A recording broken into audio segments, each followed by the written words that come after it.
Qué bueno que hemos podido estar acá, que pudimos llegar los que pudimos llegar. Y es importante porque estamos pasando, muchos de nosotros, por un proceso de duelo. Y es importante saber ciertas cosas. Entonces, por eso mismo es que les invito, por favor, a que estemos abriendo las Escrituras.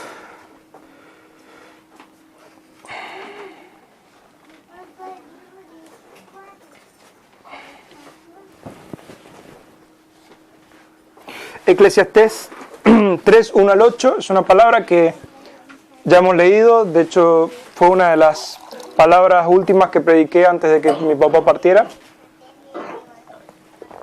Eclesiastés 3, 1 al 8. Mientras lo buscamos, mis amados, ¿cuántos saben lo que es la pastelería? Creo que todos sabemos lo que es la pastelería. La pastelería tiene una particularidad, que es que un lemon pie tiene el mismo sabor acá y en la China y en Italia y en Inglaterra. ¿Por qué? Porque la pastelería se maneja mucho con las medidas. Entonces no te dice poner sal a gusto. Te dice 3 gramos de sal, no te dice un huevo, te dice 35 gramos de huevo. Entonces, si vos seguís todas las... 3, 1 al 8. Eclesiastés. Entonces, la pastelería tiene esa particularidad de que... La pastelería profesional, hablo. Tiene esa particularidad que no se maneja con un huevo, 2 huevos, 3 huevos, sino que son 35 gramos de huevo, si no son 70 gramos de huevo. Y eso hace que el sabor que siente el chef profesional, si uno sigue las cosas, va a ser el mismo sabor que va a sentir uno. O el maestro pastelero profesional, el mismo sabor lo va a sentir uno.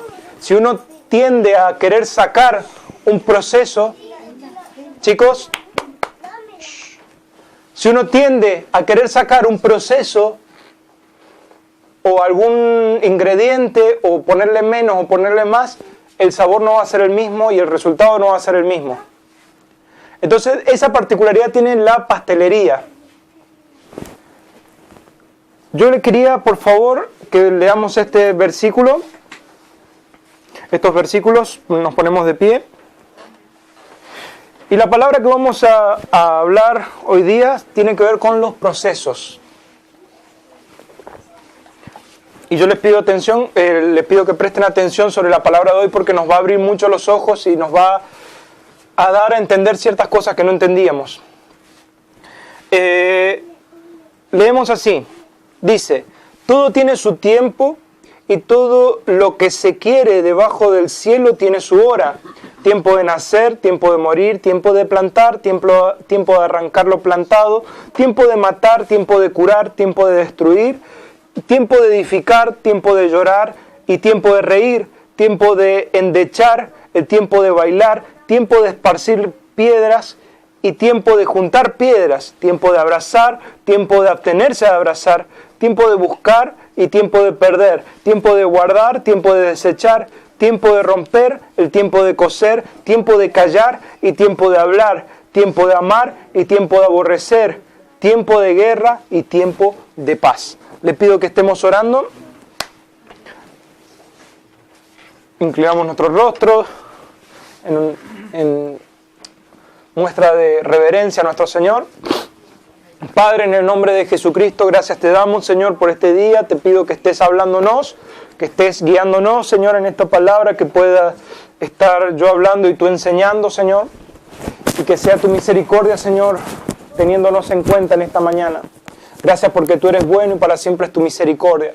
Dejamos todo ante tu presencia, Señor, y que podamos entender esta palabra y que tú nos des la revelación y la sabiduría, Señor, para llevarla a cabo y que sean tiempos, Señor, donde podamos ser entendido, Señor, de tu palabra, entendido de lo que tú haces en el nombre poderoso de Jesucristo. Amén y amén. Tome asiento, mis amados.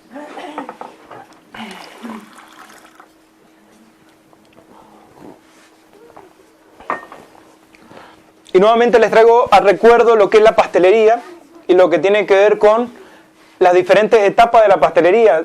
Cada preparación que tenemos que hacer en la pastelería tiene sus etapas, tiene sus recetas, tiene sus ingredientes y es necesario llevarlo a cabo todo de una manera, si no el resultado no va a ser el mismo. Si te dice darle batido 10 minutos a las claras, es porque 10 minutos necesita. Y si yo digo, bueno, quiero hacerlo rápido y lo hago en 2 minutos, no va a ser el mismo resultado. Creo que las damas acá pueden saber de eso, de lo que es el tema de poder hacer una preparación y no llevarla a cabo como realmente dice la receta. Ahora, ¿qué tiene que ver esto con lo que vamos a estar hablando? Los procesos que pasamos los seres humanos son necesarios para llegar a un fin. Y es necesario que los pasemos para que sean muy buenos resultados. Hay veces que nosotros estamos pasando por procesos y nosotros le queremos escapar a ciertas cosas o queremos que sea todo más rápido, pero todo tiene su tiempo en esta vida. Todo lo que pasamos tiene su tiempo y hay veces que queremos exigirle a cierto proceso que termine rápido. Pero ¿qué es lo que sucede? Como la mujer o el hombre que está batiendo los huevos y le pide batirlo 10 minutos, si yo le saco tiempo, la preparación no queda. Y una cosa trae la otra, y otra cosa trae la otra, y a la final la preparación termina inconclusa y no queda como debe de quedar. Y yo les quiero dar ejemplos en la vida. En la vida tenemos muchas cosas que necesitan su proceso, necesitan su tiempo. Aquí las madres, bueno, y los padres también pueden prestar atención a un proceso que es muy común en la vida del niño, que es el proceso de aprender a caminar. Yo no sé si se habían puesto a pensar de que tiene su proceso el aprender a caminar. De hecho, ahí estuve viendo de que cuenta de 7 pasos, según algunos expertos. El primer paso es ir de boca arriba, después sobre el abdomen, después gira sobre el ombligo, después se desplaza hacia atrás como un gusano, después recta como un lagarto, supuestamente esto, después gatea y se sienta, hasta que al fin, de ocio, a ponerse de pie y andar. Entonces, hay estos pasos que hay, que no sé si lo han notado, pero son cosas que van pasando en la etapa del niño hasta que aprende a caminar. Ahora, ¿qué es lo que sucede? Si yo saco ciertos procesos, por ejemplo, no lo dejo, cuando esté gateando lo levanto y no lo dejo gatear, porque se ensucia. Entonces no lo dejo gatear, ¿qué pasa? El niño no aprende o aprende tardíamente a caminar porque no lo dejo hacer cierta cosa. Entonces tenemos que ver que cada cosa en la vida tiene sus procesos. El proceso de aprender a comer, el proceso de aprender a caminar, el proceso de alguna enfermedad. Nosotros sabemos que, por ejemplo, cuando nos agarramos una gripe también tiene su proceso. Y a veces queremos acortarle el tiempo y al final no conseguimos muy buen resultado. Entonces todo tiene su tiempo, todo tiene su proceso. Y yo quiero prestar atención y quiero que también usted preste atención al próximo punto que vamos a tocar. Y le voy a explicar por qué. El próximo punto que voy a tocar es el duelo.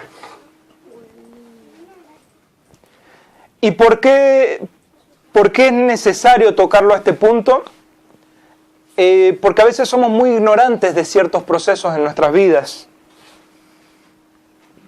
No sabemos. Y como no sabemos, hacemos mal las cosas. O sea, si yo quiero, se rompe esta cafetera y yo no sé arreglar una cafetera, pero me pongo a desarmarla, lo más probable es que la rompa más aún. Me sobren piezas, me pasen algunas cosas que no tienen que pasarme. Entonces, muchos de acá y la mayoría estamos pasando por un duelo, por una pérdida de un ser querido.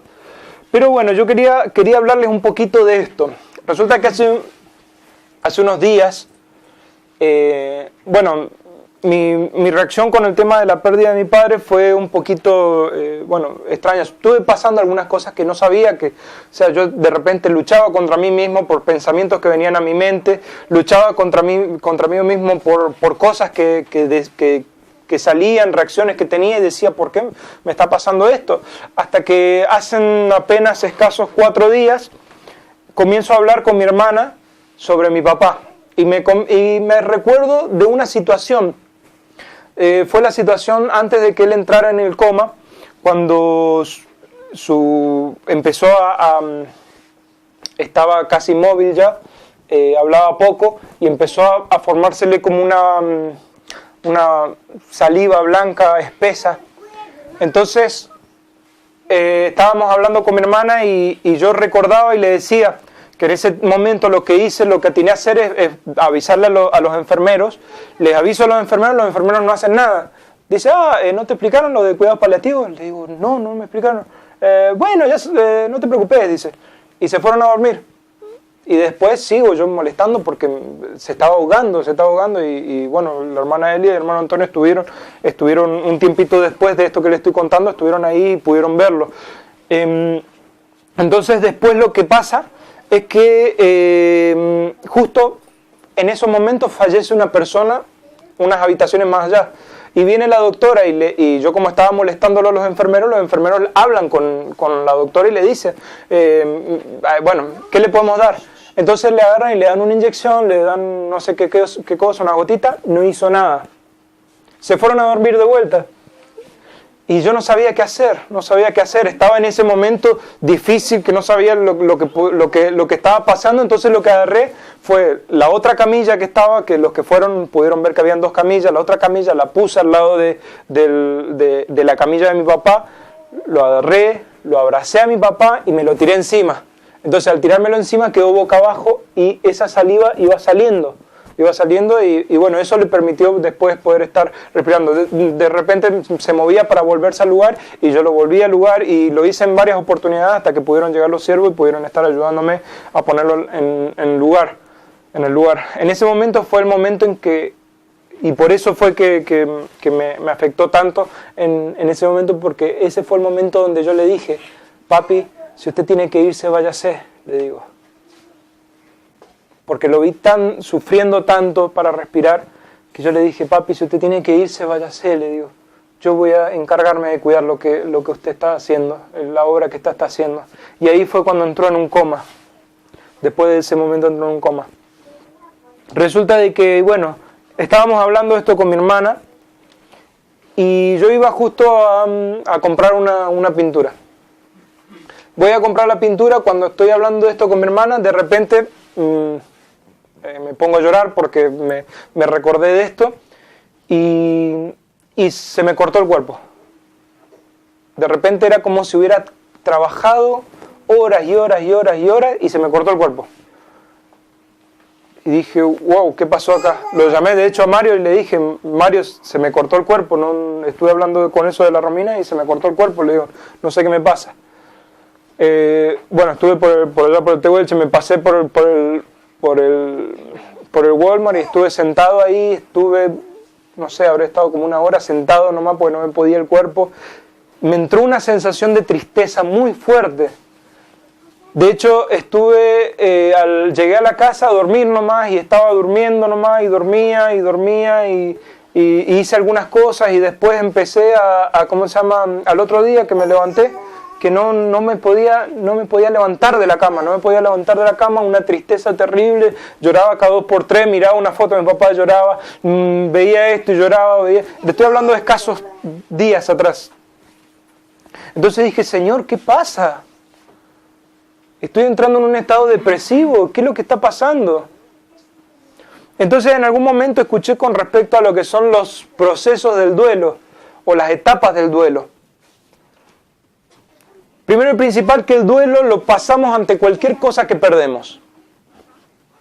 Pasamos un tiempo de duelo ante cualquier cosa que perdemos. Usted pierde 100 pesos, pasa un duelo, un proceso de duelo. Usted pierde un celular, pasa un proceso de duelo. Usted pierde el auto, pasa un proceso de duelo. Usted pierde a su perro, a su gato, pasa por un proceso de duelo. Ahora, ¿qué es lo que sucede?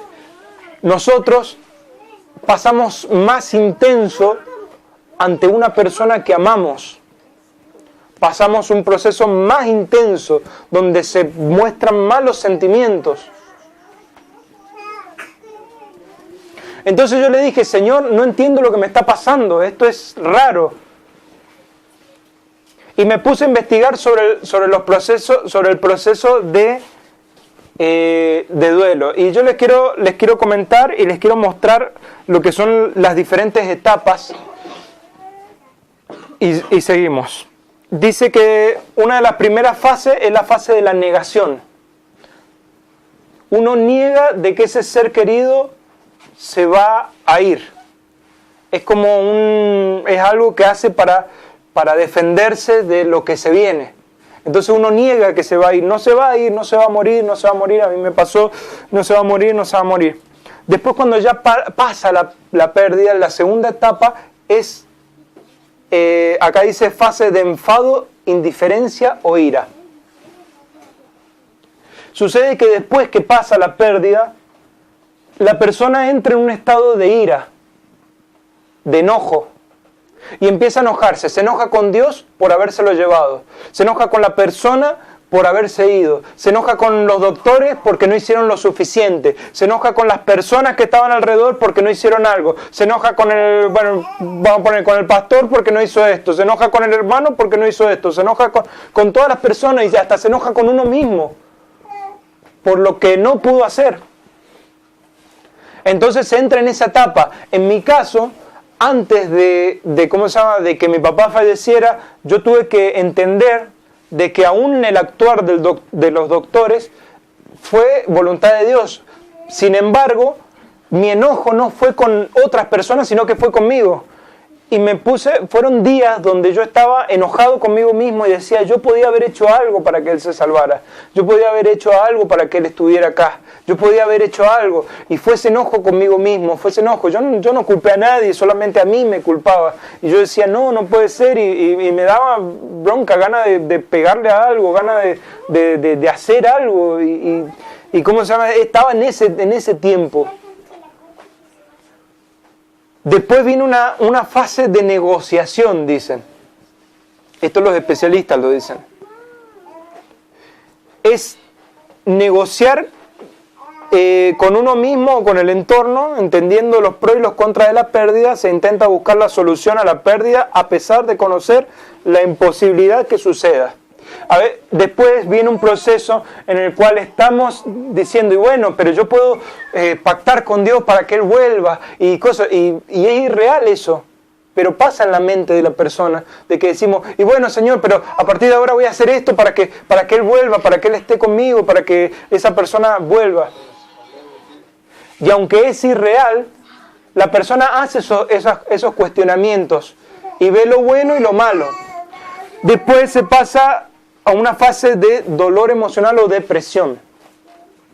Y esa fue la etapa que a mí me pasó. Cuando ya empieza el dolor emocional a ser muy fuerte porque ya está a punto de aceptarlo. Después viene la etapa de aceptación y ya después se empieza ya una vez que se acepta ya se sigue con la vida. Ahora, ¿qué es lo que les quiero decir con esto? Hay tiempo para cada cosa y así como muchas personas han pasado esta situación, nosotros la estamos pasando en este momento con respecto a lo que es el dolor y lo que es el duelo. El dolor va a variar según si es el hijo, si es la esposa, si es la madre, si es un hermano en Cristo, si es esto. Va a variar el dolor. No es el mismo dolor que tengo yo por la pérdida de mi padre al que tiene usted. No es el mismo dolor que tiene la sierva por la pérdida de su marido, al mismo dolor que tengo yo por la pérdida de su marido, que tiene usted por la pérdida del marido de la sierva. Entonces tenemos que entender de que, bueno, no todos vamos a tener el mismo dolor y vamos a tener diferentes demostraciones según si ya hemos pasado anteriormente por un duelo, si este es el primer duelo fuerte, entonces vamos a tener diferentes reacciones. Ahora, ¿qué es lo que pasó? Yo le agarré y le dije a Mario, estuve hablando con Mario y le dije, Mario, probablemente me vuelva a pasar lo mismo. Y yo lo preparé y le dije, Mario, en caso de que a mí me pase, yo no voy a tener fuerzas para nada, porque ya me pasó. No tenés fuerza para nada, no tenés ganas de nada, estás triste, estás llorando, estás en esa situación. Le dije, Mario, si a mí me llega a pasar esto de vuelta, usted sabe qué hacer. Ahora, ¿está bien lo que a veces hacemos los cristianos? De decirle a la persona, hermana, no llore porque Él está con el Señor. Hermano, no llore porque Él está con el Señor. Mis amados, hay tiempo de llorar y hay tiempo de reír. Ante una pérdida siempre vamos a pasar un duelo. Entonces, no es la necesidad de sacarle el dolor a la persona, sino que la persona lo enfrente al dolor.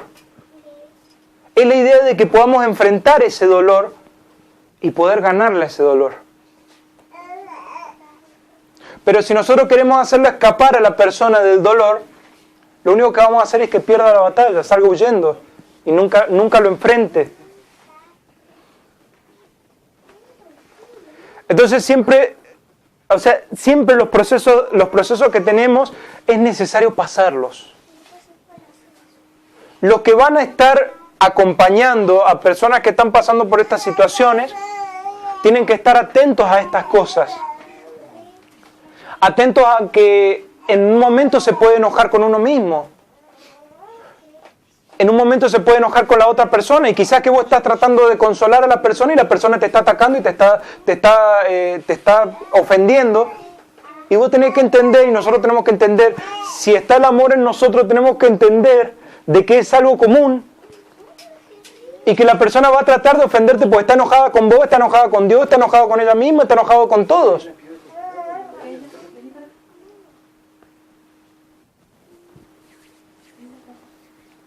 Entonces nosotros no tenemos que tratar de acortar los procesos en las otras personas, sino que tenemos que acompañar en estos procesos que pasa la persona. Así como yo les dije, hay cosas que vamos a pasar cada uno de nosotros. Quizás que acá hay gente que no ha pasado un duelo tan grande, o quizás que sí, y quizás que estas cosas que yo les estoy contando son cosas que ya pasó. Y ahora empieza a entender y decir, cierto, es cierto, a mí me pasó esto, a mí me pasó el otro. De hecho, después de la muerte de la persona entra en uno...